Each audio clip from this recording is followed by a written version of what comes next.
नमस्कार, मैं प्रकाश जैन। फागुन मास की पूर्णिमा को बड़ा शुभ दिन। चांद अपने पूरे आकार में आसमान में छाया है। हर ओर उजाला ही उजाला है। नीचे जमीन पर बहुत सारे लोग इकट्ठे हो रहे हैं। सब अपने अपने कार्यों में लगे हुए हैं। कुछ लकड़ियां इकट्ठा कर रहे हैं हर्षोल्लास के साथ। घास फूस रखी जा रही है, उपले कंडे रखे जा रहे हैं। उसके ऊपर एक पुतले को बिठाया हुआ है। वो बहुत सुंदर पुतला दिखाई दे रहा है। चेहरा बहुत खिला हुआ है। एक चादर ओढ़े हुए हैं, एक वस्त्र ओढ़े हुए हैं और उसकी गोदी में पहला एक छोटा सा बालक का पुतला रखा हुआ है, जिसे रस्सी से बांधा हुआ है, बिठाया गया है। तभी कुछ पूजा पाठ जैसी स्थिति दिखाई देती है। लोग भगवान को अर्घ्य देकर और नारियल वगैरह फोड़ रहे हैं, फूल बतासे बांटते हैं, चढ़ाते हैं, माल्यार्पण करते हैं।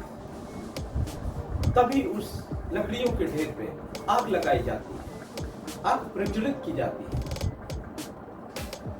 जब आग की लपटें हल्के हल्के उठने लगती हैं, तो रस्सी को खींच लिया जाता है और पहला उस पुतले की गोदी से निकल के बाहर आ जाते हैं चादर से।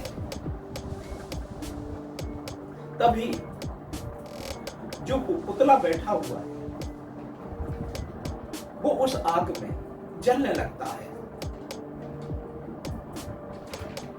तेज लपटों के बीच में वो पुतला जो आसमान की तरफ देख रहा है, चंद्रमा की ओर निहार रहा है, कुछ हल्की हल्की आवाजों के साथ कुछ बुदबुदा सा रहा है, मानो अपनी आंख में व्यथा सुना रहा है। वो अपनी कहानी सुनाना चाहता है, वो वहां की स्थिति दिखाना चाहता है, वो अपने अपराधों के लिए क्षमा याचना करना चाहता है। वो अपने द्वारा किए गए विभत्स कृत्य को करने पर पछताना चाहता है। वो अपने दर्द की चुभन को बताना चाहता है। तभी कुछ सुनाई देता है तेज लपटों के बीच में। वो पुतला शायद कुछ कहना चाहता है। वो कहना चाहता है कि उसने अपने भ्रातृत्व प्रेम के कारण अपने भतीजे प्रहलाद को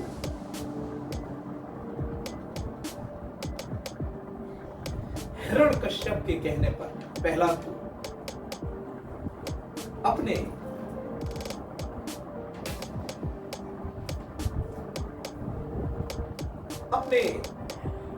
तंत्र मंत्र के द्वारा, तंत्र विद्या के द्वारा पूजा पाठ करके ईश्वर को प्रसन्न किया, जिससे उसे वरदान के स्वरूप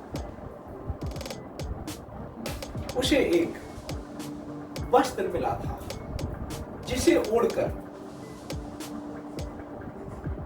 वो अगर जब तक उसके तन पर रहेगा वो वस्त्र, तो कोई भी अस्त्र शस्त्र या अग्नि उसे छू नहीं पाएगी। तो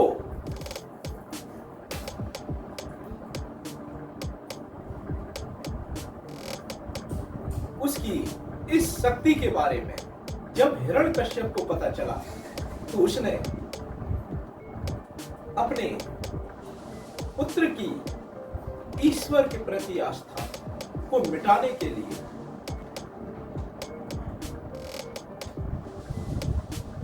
अपने पुत्र प्रहलाद को होलिका की गोद में बिठाकर उसे जलाने के लिए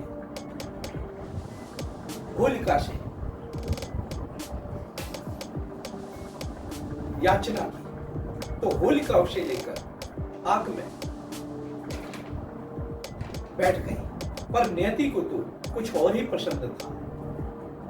पहले भी इस प्रकार की कई और घटनाएं हो चुकी थी जो कि प्रहलाद को मारने के लिए हिरण्यकश्यप ने की थी।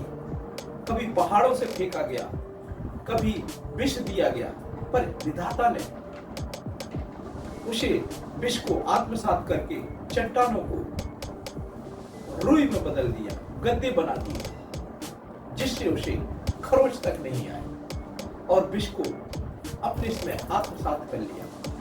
तो इस तरह से कई बार भी कई राक्षसों द्वारा भी उसे मारने की कोशिश की गई, लेकिन तब भी प्रहलाद को ईश्वर बचा लेते थे। पर इस बार होलिका को